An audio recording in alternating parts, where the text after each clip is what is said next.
Mendapati diri terporak-porandakan dalam suatu hari, yang ada hanyalah ingatan pernah bersaksi karena alasan hati, betapa berharapnya memiliki.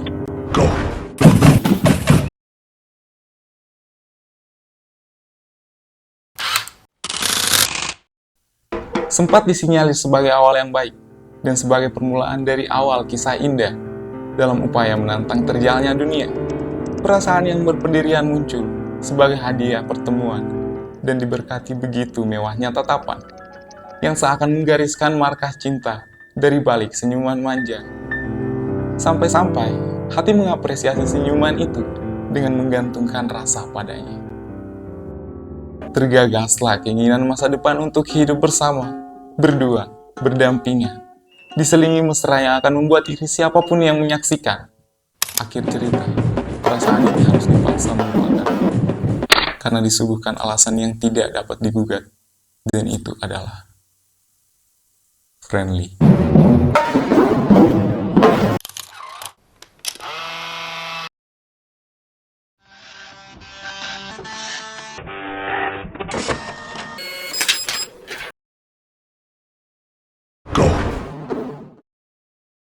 Tidak asing lagi di telinga teman-teman tentang kasus ini. Ya, saya mencoba mengkategorikan friendly sebagai sebuah kasus, dikarenakan banyak orang terkait oleh perkara ini. Pernah jadi korban, pelaku, atau sekedar penasaran bagaimana karakter ini bekerja. Ini menarik, dikarenakan sampai detik ini, fenomena friendly masih banyak ditemukan dan masih menjadi salah satu pemicu banyaknya orang di luar sana, utamanya remaja, yang kian menarik diri dari pertemanan dikarenakan trauma yang ditimbulkan oleh kasus ini. Apalagi teman-teman yang masih awam atau pemula dalam urusan hubungan, seringkali terjebak, merasa teristimewakan karena perhatian berlebihan. Menaruh perasaan kepada orang yang sama sekali tidak memiliki niatan untuk membalas perasaan kita. Kemudian, apakah harus menyalahkan diri sendiri? Tentunya tidak, karena semua orang setuju sebuah reaksi terjadi akibat adanya rangsangan.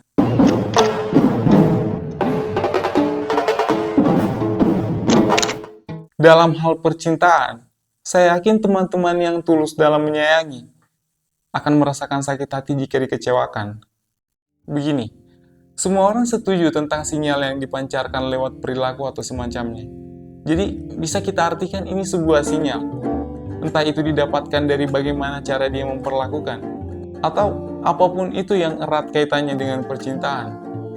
Jadi, kadang kita terlihat seolah-olah memiliki hubungan, tapi ternyata itu hanyalah karena pintarnya dia mendalami peran sebagai seorang pasangan. Yang nyatanya, sebenarnya dia sendiri tidak memiliki perasaan.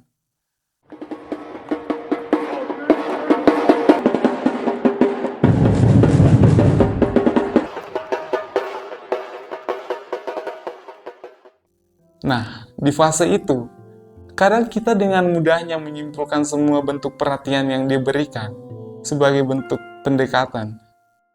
Namun setelah ditelisik lebih jauh, tidak ada niat untuk menyatukan. Mungkin dalam hati teman-teman akan berpikir tentang arti dari sebuah tatapan yang dibarengi dengan senyuman manja ketika dia berbicara. Atau dengan notif chat setiap pagi yang mengingatkan jangan lupa sarapan misalkan.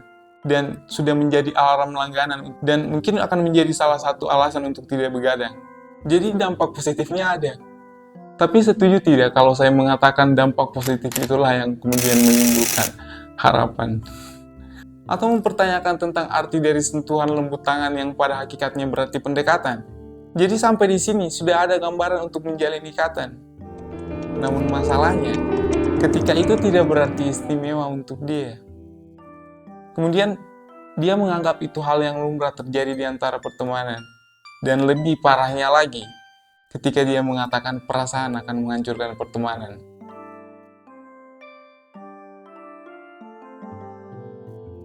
Langkah apa yang harus kita lakukan? Tetap menaruh hati dan menjadikan dia sebagai cita-cita dan angan-angan. Itu sangat tidak disarankan. Atau membunuh semua cita-cita dan harapan.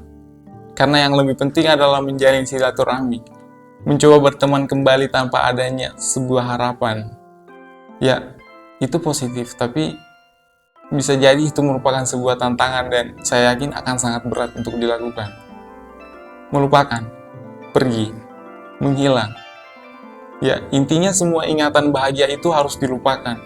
Meskipun itu berisi hal yang merupakan tantangan, tapi tidak ada jalan yang lebih baik dari itu. Saran saya, ingat kisahnya, lupakan subjeknya. Tadi saya mengatakan alasan friendly merupakan alasan yang mutlak dan tidak dapat diduga.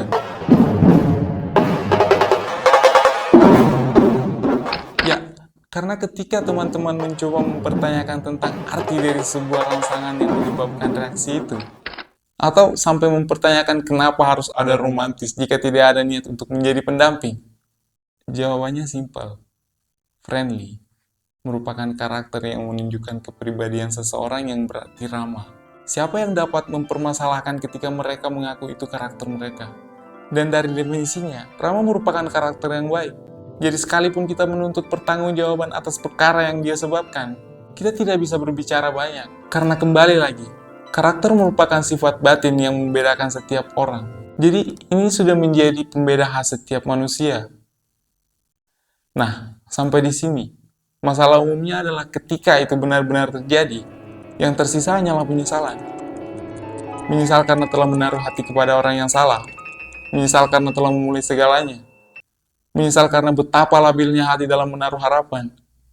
Atau menyesal karena merasa diri kita tidak cukup untuk menjadi orang yang dia inginkan. Saya rasa tidak perlu ada perasaan menyesal. Cukup dijadikan pelajaran tanpa dendam. Saya yakin teman-teman tetap akan menemukan orang yang tepat untuk dijadikan sebagai calon masa depan. Anggap saja ini sebagai salah satu cara dunia menyeleksi tentang siapa hati terkuat. Jadi, ketika teman-teman berhasil melalui masa-masa sulit itu, sedikit demi sedikit mental teman-teman akan terpoles. Dan anggap saja itu sebuah langkah menuju pendewasaan.